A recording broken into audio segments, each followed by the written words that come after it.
you're going to find that I absolutely and completely acknowledge that there's been some dark periods for raw milk in history, the world history. But the history goes back 10 to 12,000 years. And the bright story actually started 15,000 years ago or maybe longer. When you have a cow, a horse, sheep, a mammal, and you get milk from them, you don't have to hunt, fish, or farm. You have all the food you need right there. You have fluid milk, you have kefir, you've got butter, you've got cheese, you've got all the stuff right there. You can sustain yourself almost wholly by that because it's a whole food. If you think about babies, they don't have anything except for mom. That's it.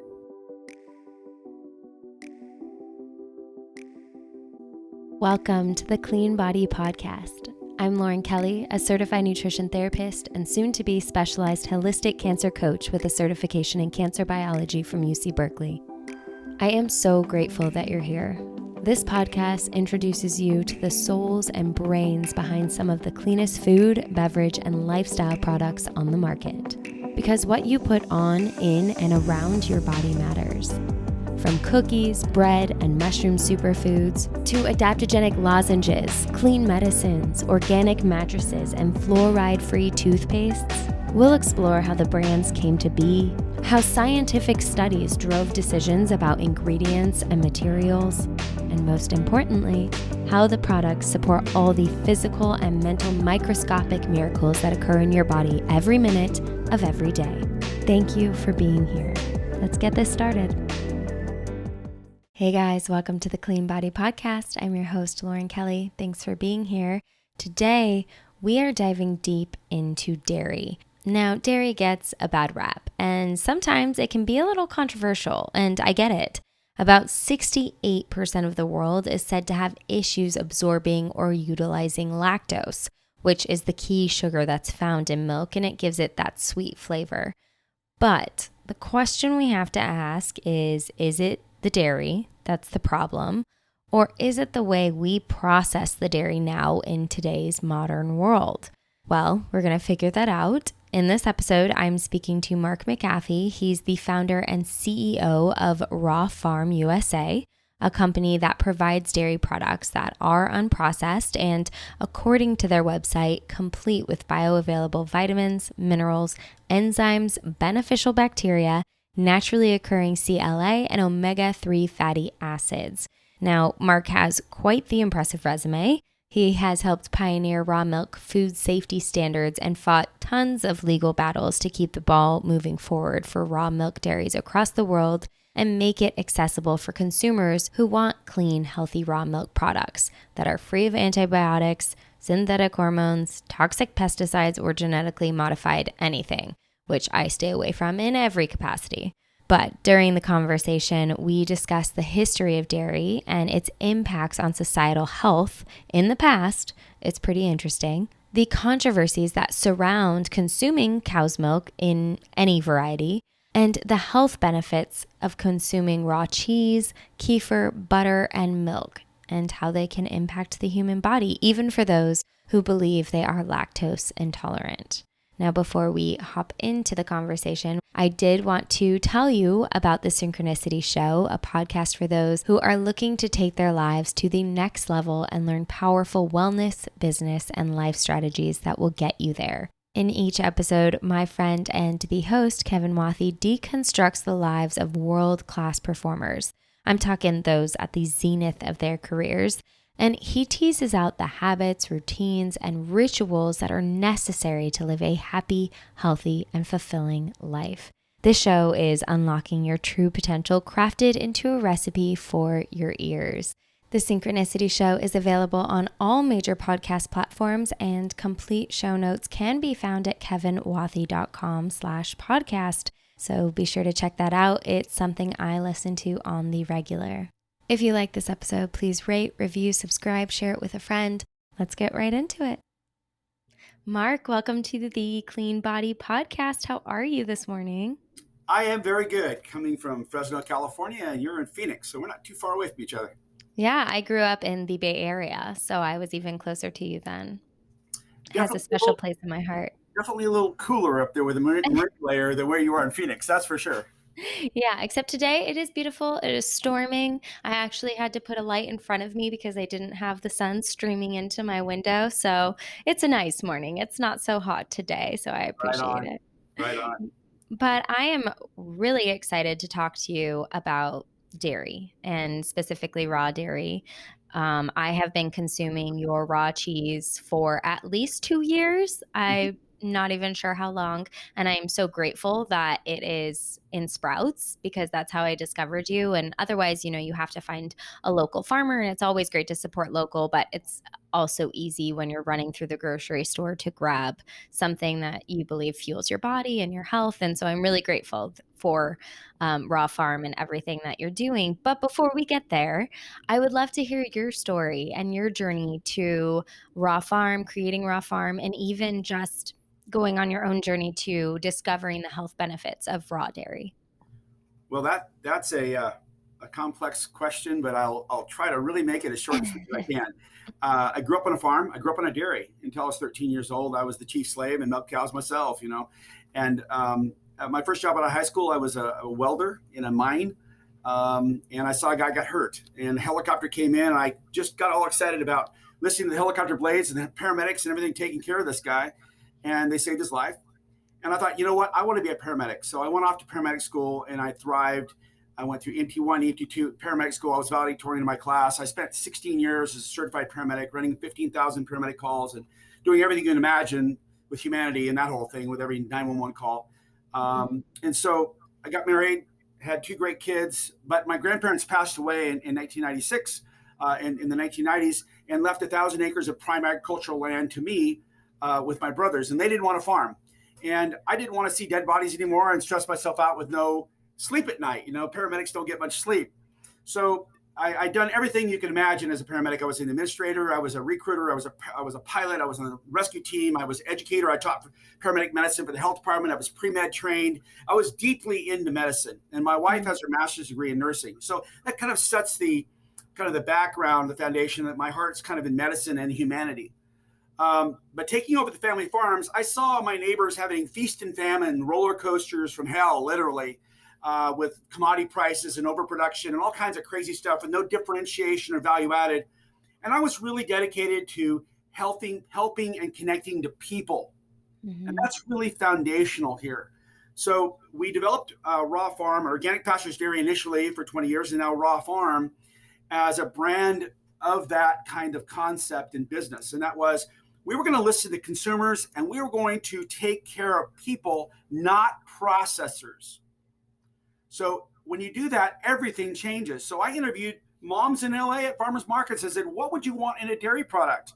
Because I wanted to build value added out of the feed we produce, the organic feeds we produce, put it in our own cows, in our own milk, in our own brand, and have the entire food chain under our control instead of being out of control at the commodity markets where they do pasteurization, homogenization, and every other thing to your milk.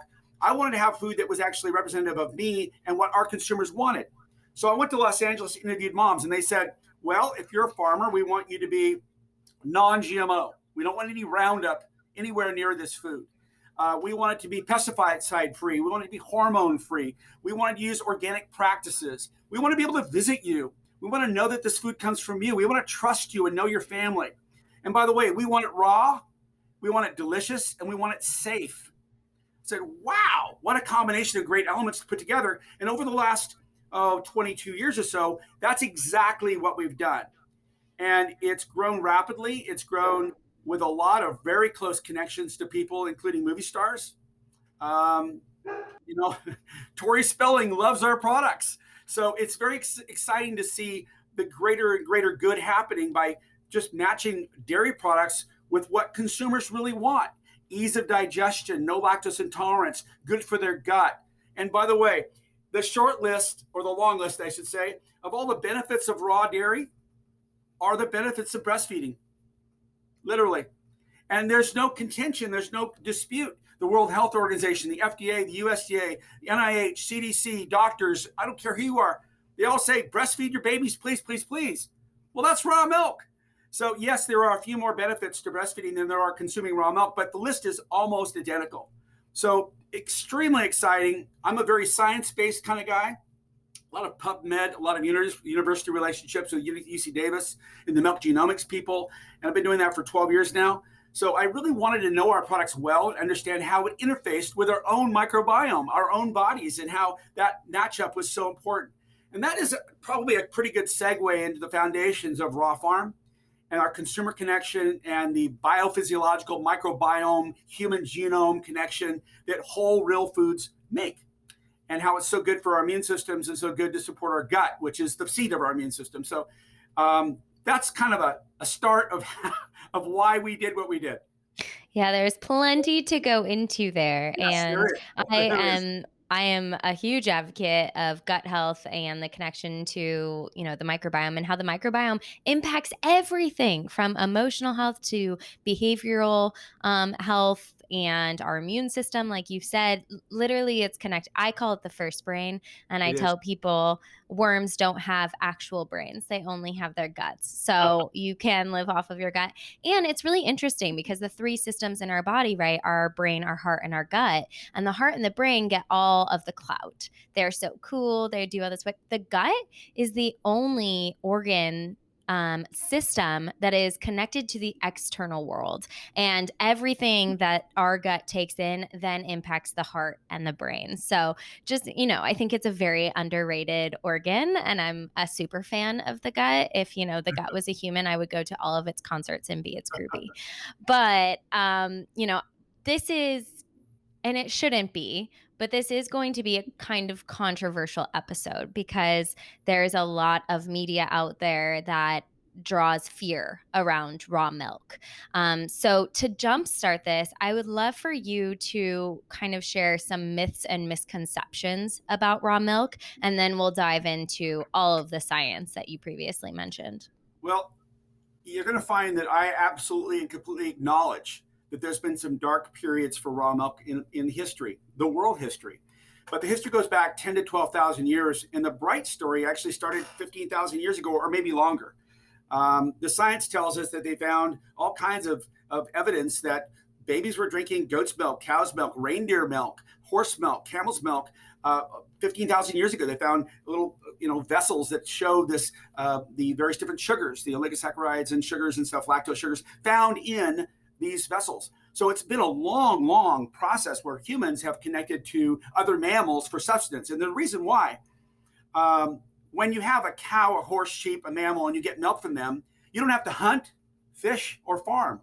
You have all the food you need right there. You have fluid milk, you have kefir, you've got butter, you've got cheese, you've got all the stuff right there. And by the way, you can sustain yourself almost wholly by that because it's a whole food. If you think about babies, they don't have anything except for mom. That's it.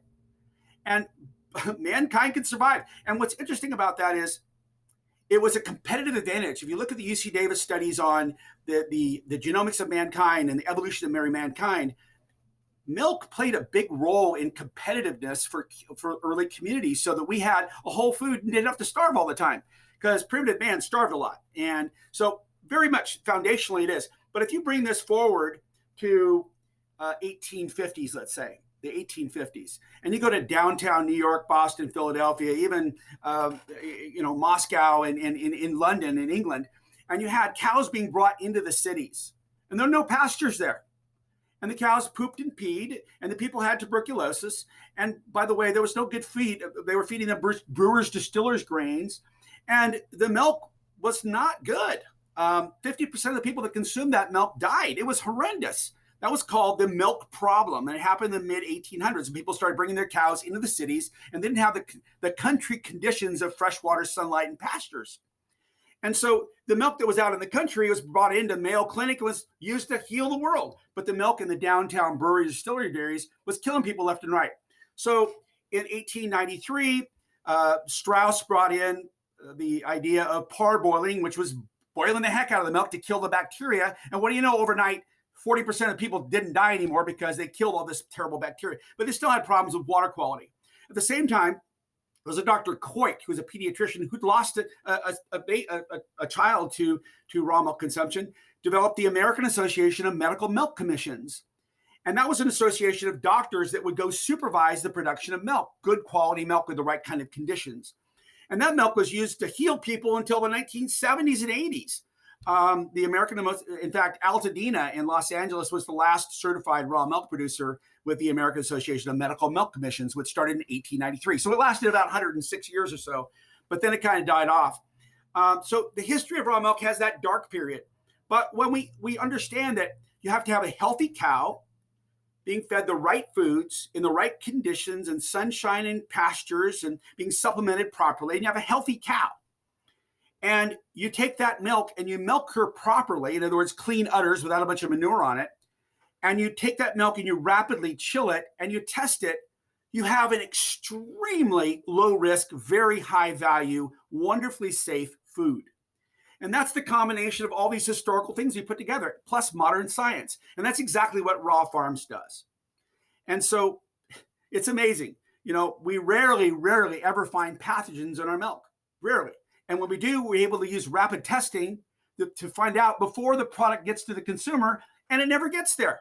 So it's a great combination of Mother Nature's blueprint plus modern technology to bring raw milk into the future. And what's interesting about that is the pasteurized milk community under the FDA and the Pasteurized Milk Ordinance, the PMO, doesn't like raw milk because when it's done well, it always takes over for pasteurized milk because pasteurized milk is listed as the #1 most allergenic food in America at the FDA website. #1. Very allergenic, along with peanuts and everything else. And it's very hard to digest. A lot of people have lactose intolerance and issues with digestibility. And we're not sure it's actually lactose intolerance or lactose intolerance plus other things that happen when you homogenize and pasteurize because of all the protein denaturing and things that go on. It's mass carnage and chaos when it comes to taking milk and then cooking it. And the digestive tract just has a hard time with many people, not everybody, but many people. So the FDA really doesn't have a place in their mind for raw milk. Everything in their book, because the conditions they propose for producing raw milk are really unfit for human consumption. The standards don't measure pathogens.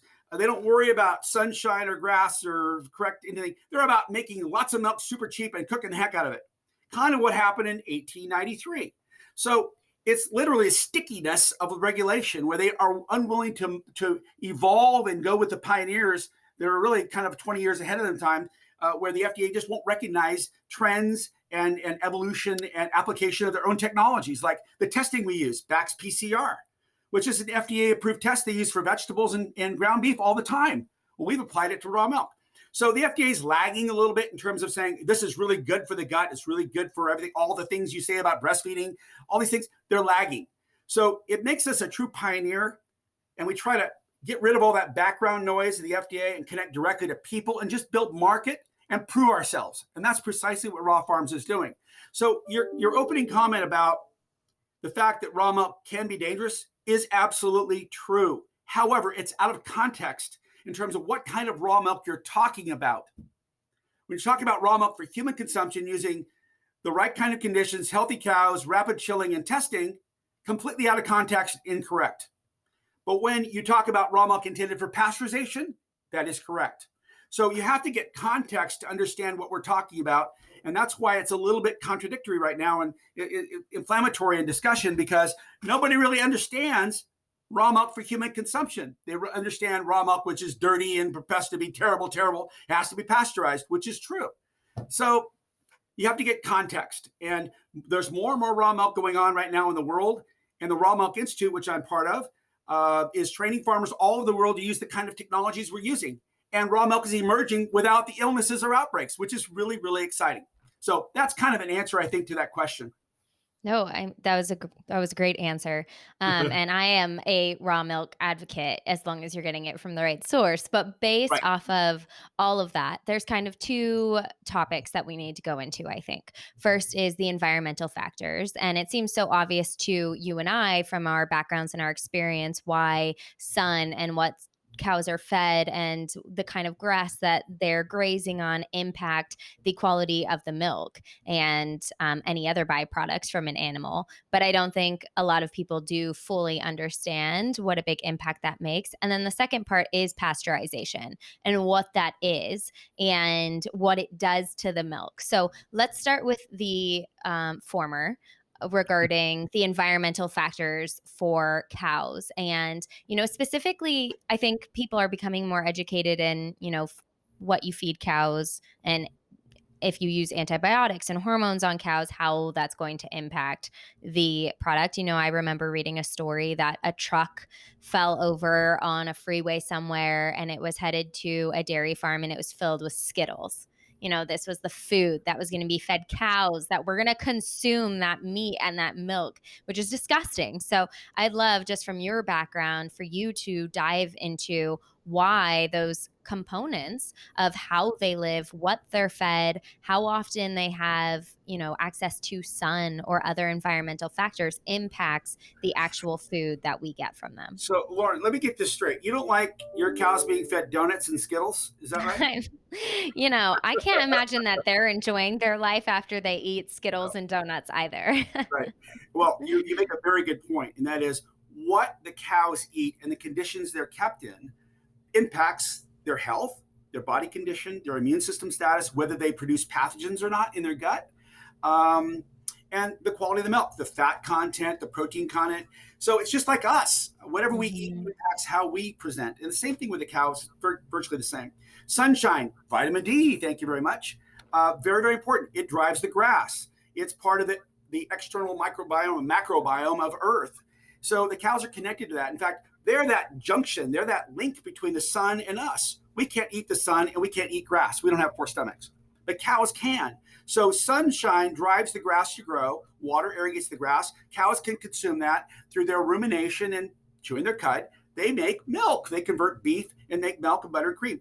So they are that wonderful link between the sunshine and us, which is a very, very, very important food chain link, because we can't eat sun and we can't eat the grass. Very important primitive idea that's really super important now when we're thinking about global warming, we're thinking about all these things. And they also sequester carbon, because pastures are a great carbon sink for putting carbon dioxide back in the ground. So cows are part of the solution, not the problem, when you have a pasture involved. Now, there are some places where there's not a lot of pasture, but if you have the cow outside in the sunshine and the pasture she can have, and you supplement her with appropriate feeds, like, non-GMO alfalfa or barley, whatever it might be that you can find in your local environment, that certainly doesn't have any Roundup on it. That's so important, because Roundup is a toxic chemical that's an antibiotic. And it really screws up our systems and our bodies. And there hasn't been enough research to really understand the full implications of Roundup. But plenty of lawsuits, but that's cancer, right? But yeah. the bottom line is, nobody has the money to go and the grants come from industry, and Monsanto's not going to give, and Bayer's not going to give a bunch of money to a university to come figure out what's wrong with Roundup. But the bottom line is, hormones disrupt the cow's ability to normally synchronize herself, be appropriate in her milk production. Antibiotics totally screw up her gut and her ability to digest food and have an immune system that functions. In humans, the biological diversity, the bacterial diversity of the gut is probably 70 to 80, maybe even higher percentage of our immune system function. The more diversity and the more food you have to feed that diversity, the healthier you are and the more protected you are from outside threats. We are, if you look at the work done in the human genome, we have a tremendous amount of bandwidth in our immune system that's associated with biological diversity. And that bacterial DNA literally drives our immune system to function properly, and cellular functions rely on it. And we can really get into that with Dr. Bonnie Basler's work at MIT and all that stuff. It's only been around for 18 to 20 years, but yet we are so stuck in the paradigm of sterilizing everything. Now we're in an autoimmune mess, because autoimmunity is defined by the loss of that biological diversity and inflammation taking over and our body attacking itself because we're too clean, right?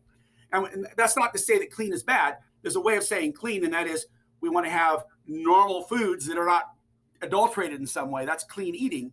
But the fact that when our bodies become too sterilized and we lose our biological bandwidth, our bacterial DNA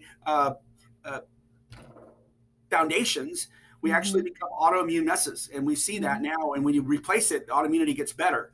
So anyway, the second question I think you had was about pasteurization and what it does.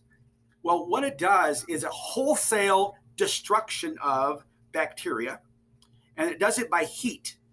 And what happens if you have a cell and it gets lysed by heat, the cell membrane breaks open.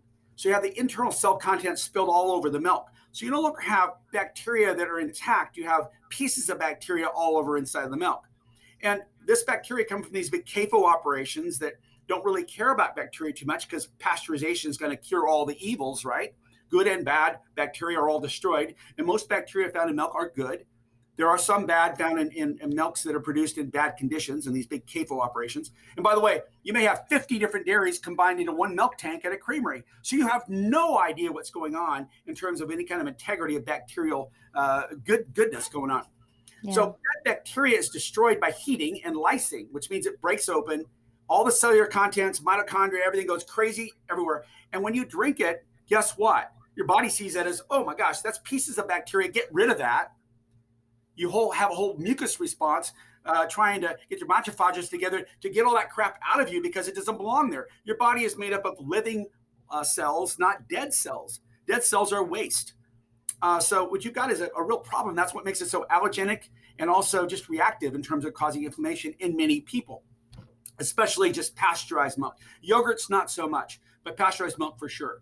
So pasteurization destroys the bacteria, inactivates enzymes, important ones, even enzymes like alkaline phosphatase, which is very, very anti-inflammatory and found mostly on the butterfat cells. That's why raw butter is so incredibly powerful as a superfood, because it's got 86% butterfat, not 4% butterfat. And the alkaline phosphatase goes to that butterfat and is preserved when not heated.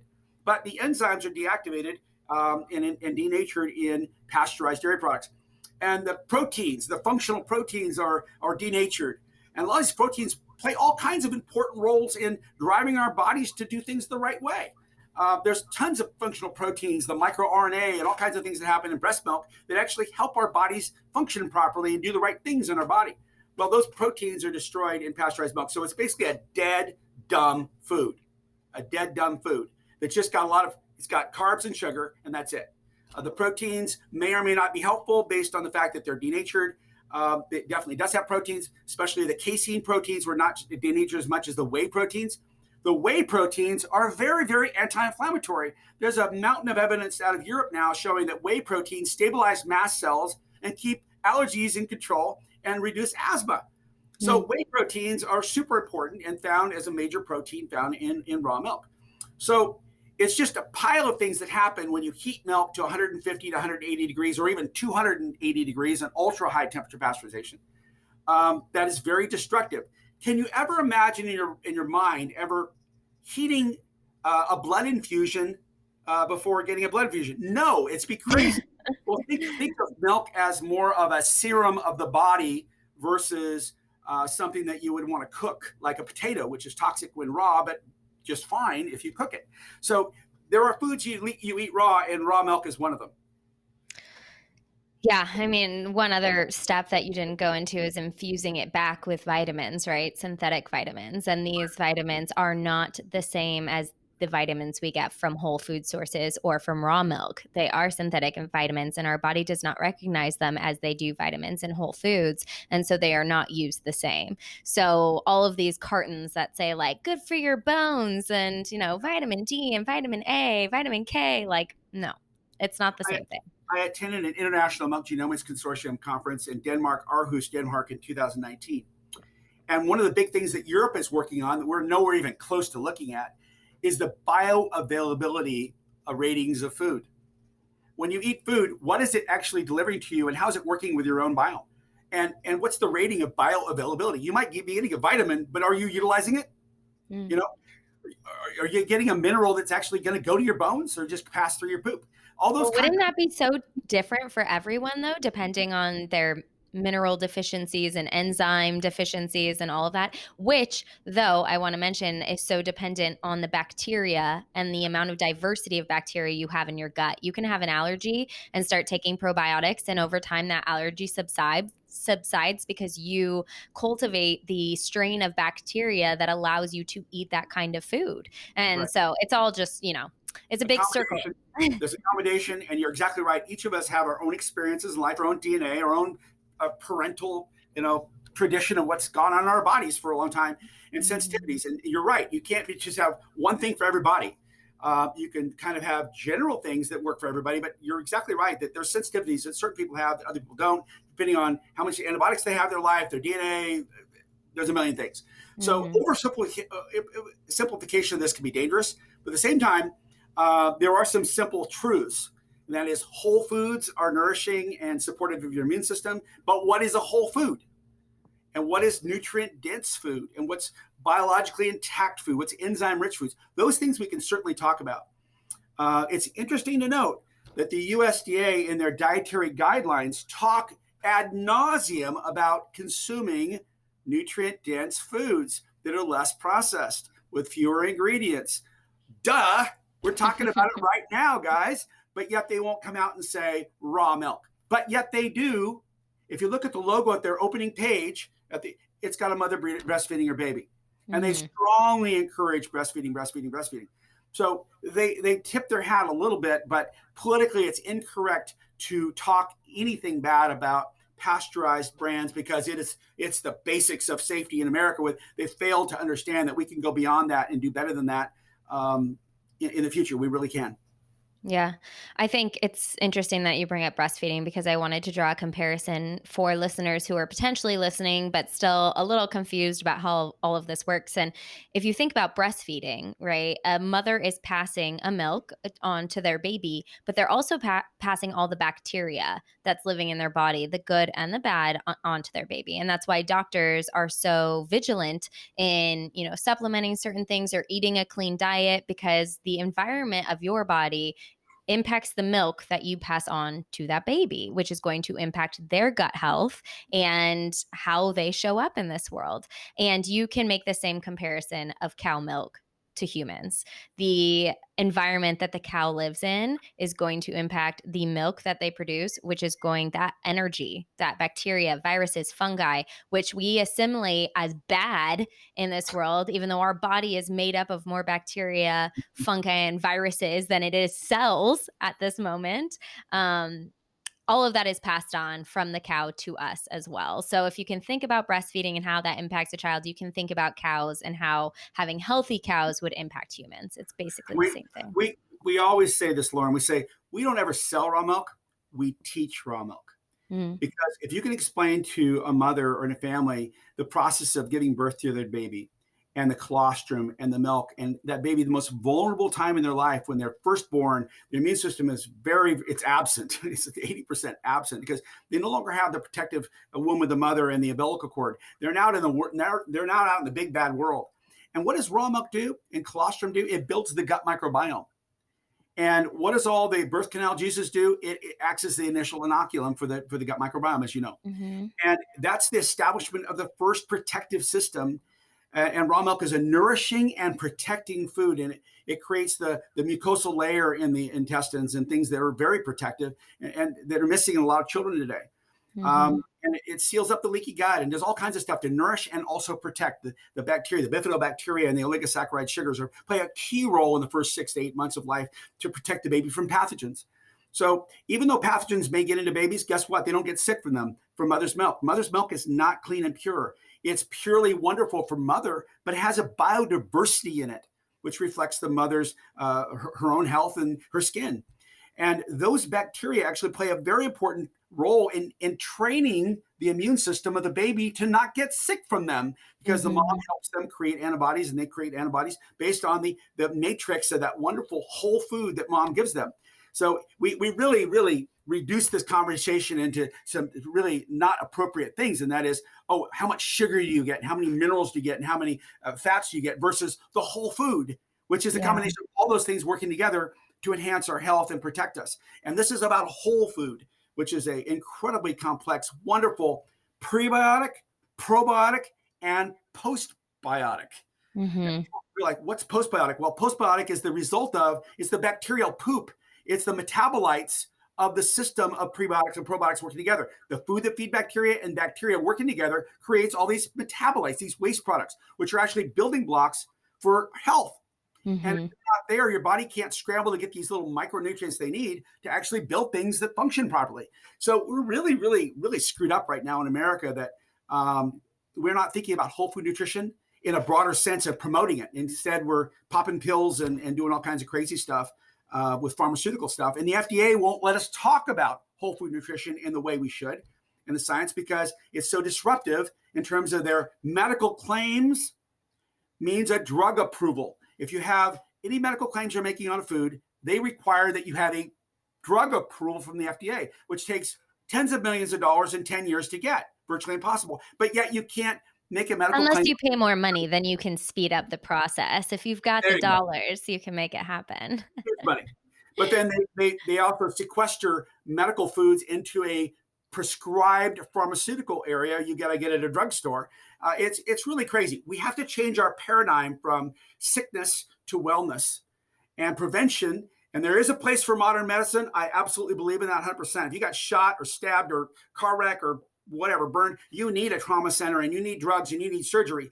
But when it comes to chronic inflammation in your body, those drugs and surgeries have very little to do with it. They may have play a part, but it's a small part versus the preventative part, which is literally farmers over pharmacies when it comes to prevention through nutrition. Hippocrates said it all. He said, all disease begins in the gut, and let food be your medicine and medicine be your food. And that was 2,400 years ago. So we've lost some real intellect in this world, and so it's not helping us. I feel like you and I need to start a podcast together where we just rant on about all of this. Let's do it. But I love that you also, I want to dive into the actual health benefits of the products that you produce. But before we get there, I love that you also brought up the immune system and how the mother's milk is driving the immune system for the baby. And I just want to draw that correlation for listeners, and that everyone is born with an innate immune system. So you were born into this world with some kind of immune system, which is impacted by the way you were born. So either through the vaginal canal or through C-section. Through C-section, you are exposed to different bacteria, or not the bacteria that you need. I was born through C-section. It's okay. You can still thrive. But we also have an adaptive immune system. And so everything that we are exposed to from the second we enter this world informs our adaptive immune system. So the things we eat, the way we sanitize our environment, and that's why this over sanitization of our world is such a problem, because we have less and less and less exposure to bacteria. And so the diversity of the bacteria in our gut is suffering. And there's millions of scientific studies to show the more diverse of bacteria you have in your gut, the healthier that you are. That's correct. One of my favorite studies on that has to do with looking at children in Malawi in Africa, and how they literally don't have asthma or allergies at all. They have other problems, major problems, but they don't have those problems. Their biological diversity is extremely broad. But in America, our biological diversity is very reduced, and our diets, really precipitate that with antibiotics and sugar and yeast and all those kinds of problems going on. And we have lots of allergies and asthma. In fact, 13 children a day die from asthma in the United States. It's insane. But yet that's under medical care and using all the stuff. But yeah, it's really sad. I think we can learn a lot from the birthing process, a tremendous amount about how our bodies function. And those that really want to seek optimal health can look to that, and also the examples of the blue zones around the world where people live to be 80 to 90 to 100 years old without disease. And what the diets that they have, it's basically the Mediterranean diet, which is full fat and all these great unprocessed whole and fermented foods.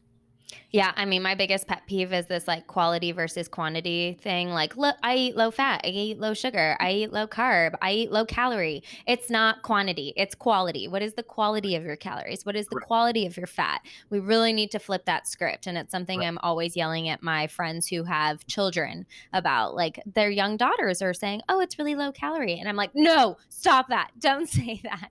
You don't need to make yourself smaller in this world. You need to worry about the quality of the human you're becoming, not the quantity of space you take up. But I digress. Before we, well, that's my tangent for the day. Before we hop into the specific health benefits of your products, there's only one more thing I want to hit on, because I hear a lot of people talk about this. And I even have heard naturopathic doctors say cow's milk is not made for humans, and they suggest goat milk instead. So what is your opinion on cow versus goat milk and that whole conversation around dairy not being made for humans? For all time, humans have consumed goat milk, cow's milk, water buffalo milk, reindeer milk, camel's milk, horse milk, and have no problem with any of those things. I think where this comes from is I'll be brave enough to say this, the ignorance and the lack of knowledge and understanding raw milk. Pasteurized milk, most of it's cow's milk, right? And so when you see all these problems coming from cow's milk, you automatically think, oh, cow's milk's not good for you. But they're not thinking of raw cow's milk. They're thinking of highly processed cow's milk, which triggers all kinds of issues and probably not terribly good for you, or at least some. And so I would say that it's mostly ignorance. And I've met some doctors that really know what they're talking about and suggest consumption over the mammal's milk all the time. Goat's milk, cow's milk, horse milk, whatever. And there's great examples of that around the world. So I would throw that one out. I don't think that's good advice.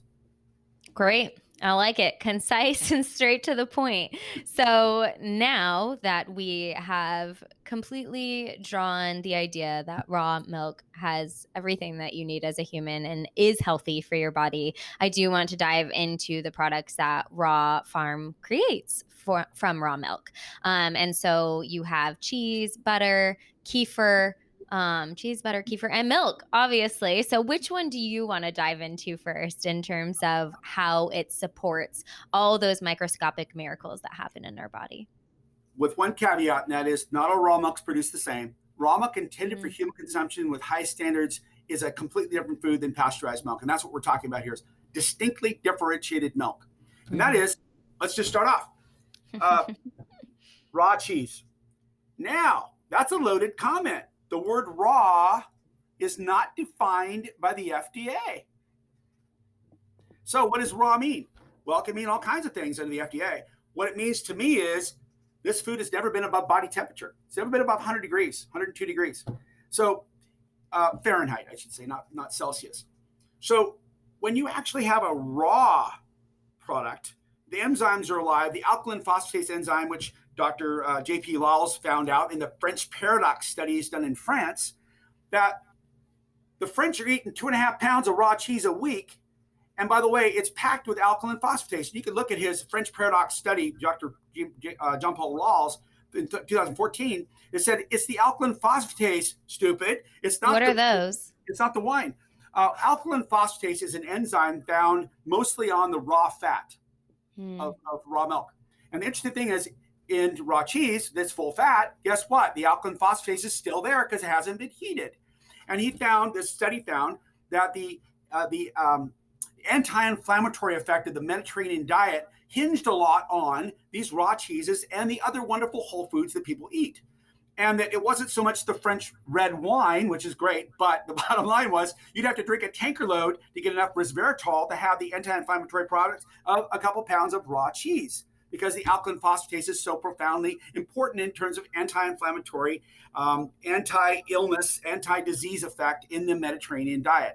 So that was the French paradox study that was done a long time ago, but it was kind of an update going, let's look deeper at that study because we don't think it's just the red wine. We think it's probably the alkaline phosphatase from all the raw cheeses consumed in France. So this cheese is actually truly raw. And the word truly, I don't use just as a cavalier branding concept. We pioneered the use of the word truly 17 years ago. We realized that you could have a raw cheese legally sold and branded as raw and have that cheese cooked at 159 degrees Fahrenheit, 2 degrees below pasteurized, and get away with calling it raw cheese because it's not pasteurized. That's a crock. That's really misleading and just very unfortunate because a lot of people are making money because raw makes money in the marketplace, but they're going out and buying this really cheap raw milk with high bacteria counts and all kinds of problems with it, and they're cooking it as high as they can to get rid of that bacterial competition because their cultures for the cheese won't work. Instead of using really clean raw milk in a vat and not having that problem and using inoculums at a low temperature to get all the bacteria to grow properly at 100 degrees, which is the optimal temperature to grow bacteria in your body, you get a raw cheese that's not raw. The benefits are found in truly raw cheeses. And there's other brands of raw cheeses where people do this level of integrity, but there's a lot of raw cheeses that are not. So you have to look, is this truly raw? And I did a little study 15 years ago. I called around to a bunch of cheesemakers and I said, what's your cheese vat temperatures? Is it truly raw? And if people hung up on you and got mad, you knew it was fake. But if they bragged about it, said, no, we use low temperatures because it preserves all the good stuff, we knew it was truly raw. So it is a marketing thing, but it's also a consumer beware thing that you want a truly raw cheese because it preserves all these wonderful things we've talked about here in terms of building blocks of life and probiotics and all that stuff. Enzymes are all intact. Anti-inflammatory enzymes as well as alkaline phosphatase, which is proven to be a very, very important disease preventative kind of thing in your body. So that's raw cheese. It's delicious too. It's great with all kinds of stuff. Before we move on to another product, how would you suggest that consumers identify whether or not it's truly raw? That's a great question, because there's so many protective layers in the marketing systems in America that say you try to call the 1-800 number and talk to somebody at a big brand. Mm-hmm. You're not going to get anybody. Nobody will answer the phone, right? You try to find the address of where the milk came from, and you'll never find it because it came from 1,800 places. So those are probably red flags right there, though. If you can't talk to anyone, that's a red flag. That is a red flag. It's a raw milk red flag. It's a raw cheddar red flag. Most producers of raw cheddar or raw cheese, whether it be cheddar or not, will brag about the fact that it's truly raw, because it's about the vat temperature. It's the temperature of which it's brought up to get it to grow in terms of developing cultures, not die, but grow. And that's where in Canada, they call it thermalized cheese. And they actually have a midpoint of 130, 140 degrees. In America, we don't have that definition. So we have this gray space of 120 to 160 degrees, which is still considered raw because it's not pasteurized. And it's just a chasm of bad information there, that consumers, if they want to have the good stuff, need to go for a truly raw cheese and ask the hard question of the store or the farmer or the cheesemaker or wherever they can do it. You have to dig and find out. And websites are a good place to do it because they brag about the good stuff, and truly raw is a good point. That's great. And I do just want to throw this out. If nothing else, please do not buy orange cheddar. If you think about cow's milk, what color is cow's milk? Your cheddar cheese should be white. It should be this nice, creamy white, coming from cows that are munching and crunching on chlorophyll found in pastures and grass and stuff. When I learned that, though, I was like, oh my gosh, duh. Like, why do we think orange cheddar cheese is natural? That's not natural. There's nothing natural about that, unless they were fed a bunch of orange Skittles and it just changed the color of their milk. Skittles and donuts. Yeah, there you go.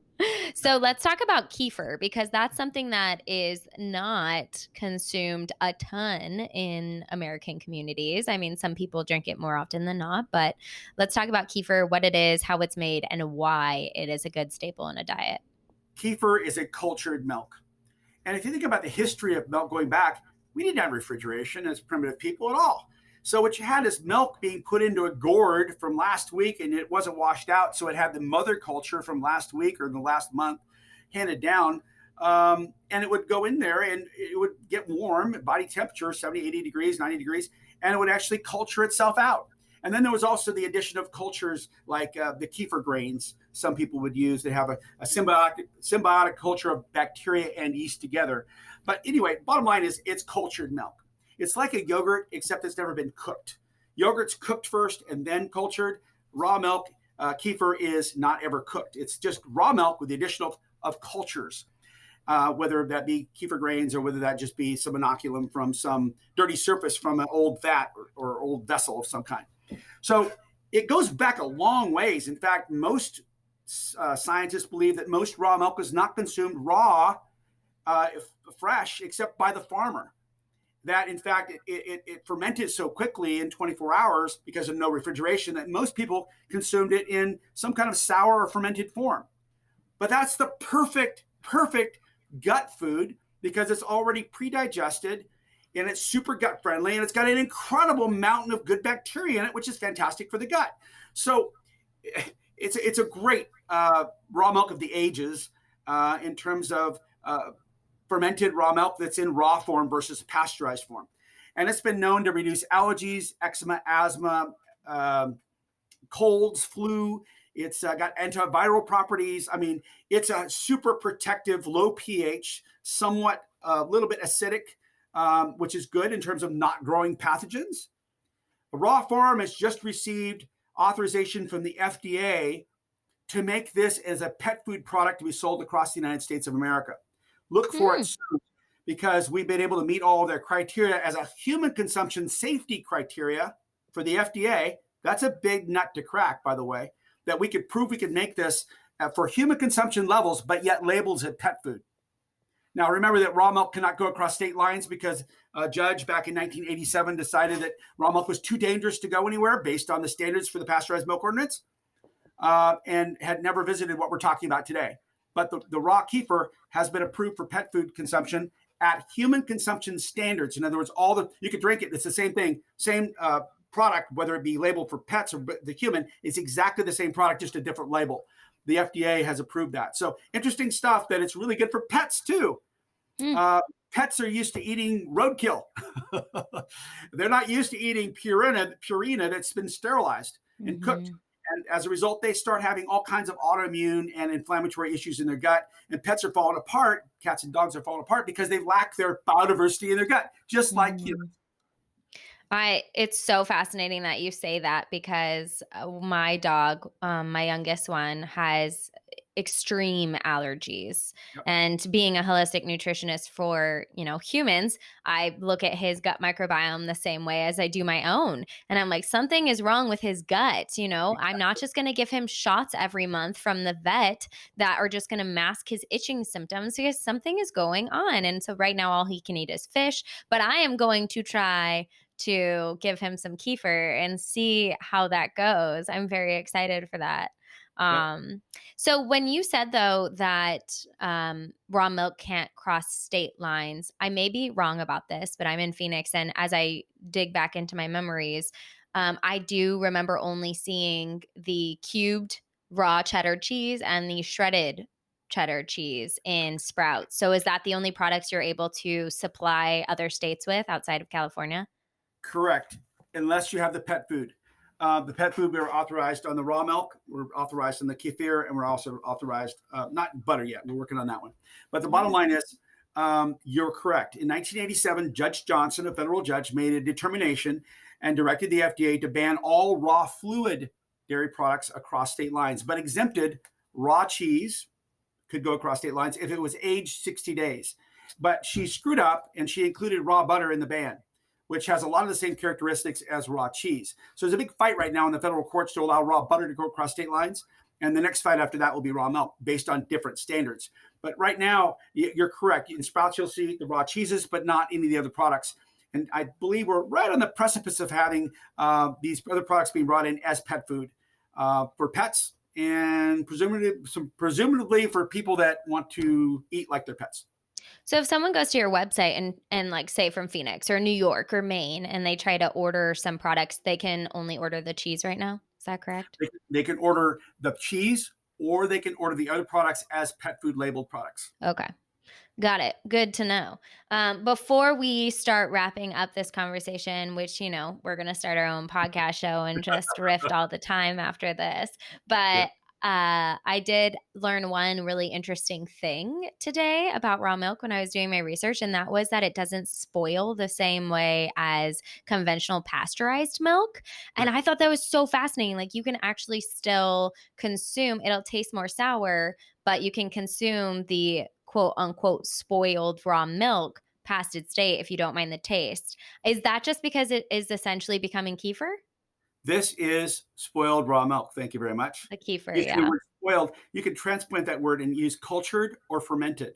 Now, if you take pasteurized milk and try to do that same thing, what you've got is the sugar there, but you don't have the bacteria. You don't have the lactobacillus bacteria, bifidobacteria, other bacteria, the beneficial bacteria present to actually go and eat the sugar and cause lactic acid to be produced and actually create a cultured product, right? You need to have that, the sugar, the lactose sugar, you need the lactobacillus bacteria to eat that sugar, you need the acids to be produced, and the living, growing process of fermentation to actually occur.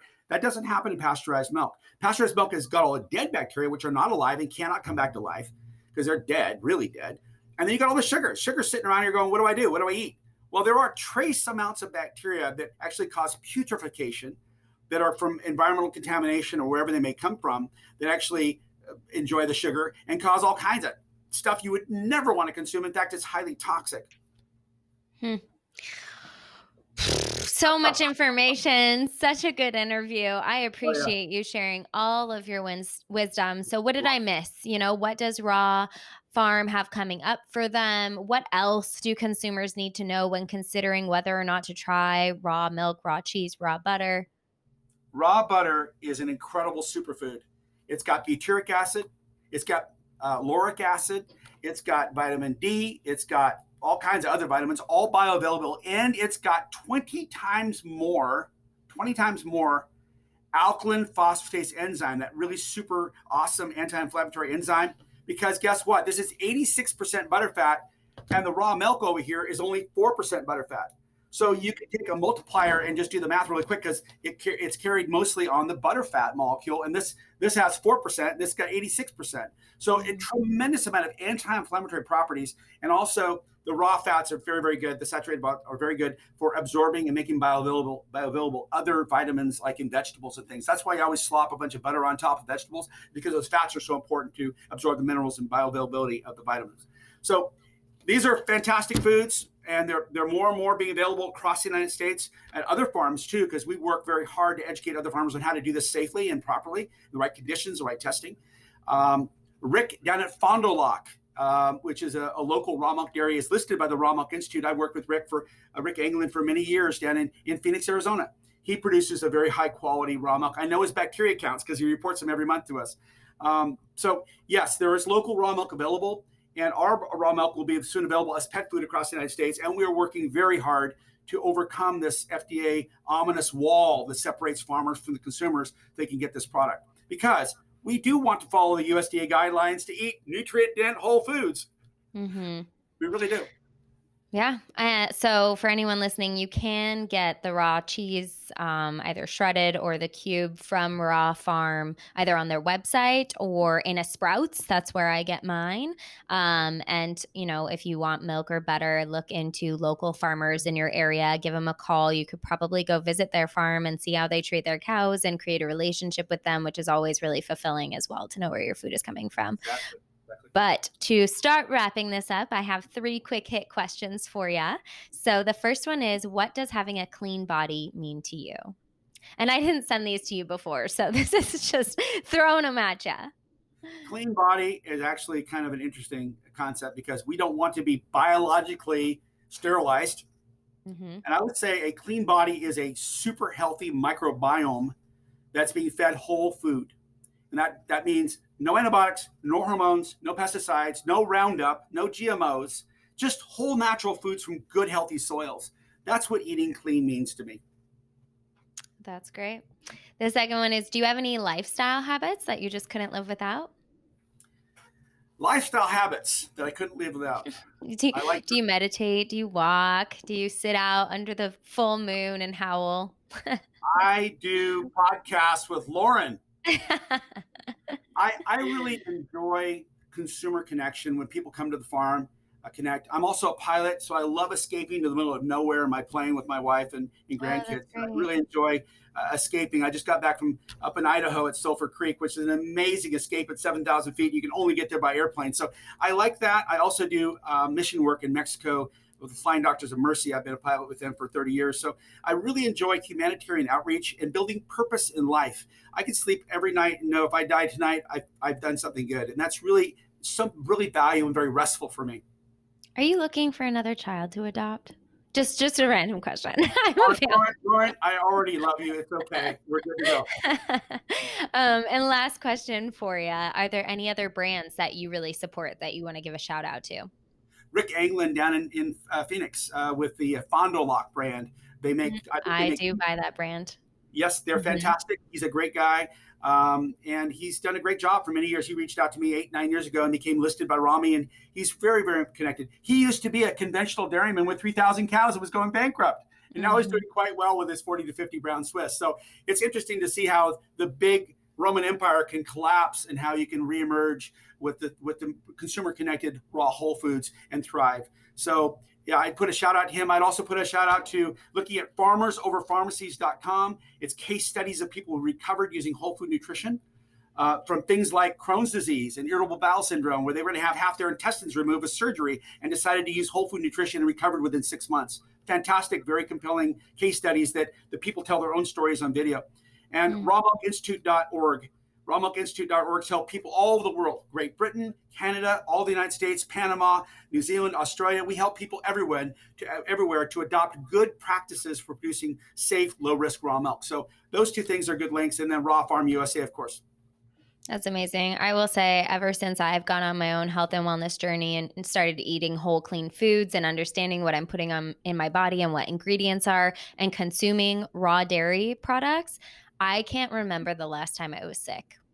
I have not been sick in a very long time. That is the way your adaptive and innate immune systems work properly to protect yourself from nearly all threats. I'm not going to say all, but I tell you what, most all of them can be protected. And in this world of depressed immune systems and compromised immune systems and these weird variants going everywhere, well, there's always been variants forever and ever. And the whole food nutrition has been that food that's protected us by having a good adaptive immune system as well as an innate immune system to create that barrier along with other practices. We don't want to go breathing in people's faces that have bad diseases. But at the same time, if you have just a modicum of care in how you eat and how you protect yourself, you can thrive. Yeah, absolutely. We didn't touch on this, but it's also worth mentioning that, your dopamine and serotonin and happy hormones are created in your gut. So as you're on this journey and you are healing your gut, you actually will be impacting your mental health and emotional health as well. So we didn't touch on that, but yeah. Newly discovered, that's the gut-brain axis, which obviously dopamine and these wonderful neurotransmitters are created in your gut and go to your brain. I mean, you feel good, right? That's why you feel good, is because your gut's feeling well. But there's also the gut-lung axis, which has just been newly discovered in terms of the linkages going from gut-lung in terms of lung inflammation.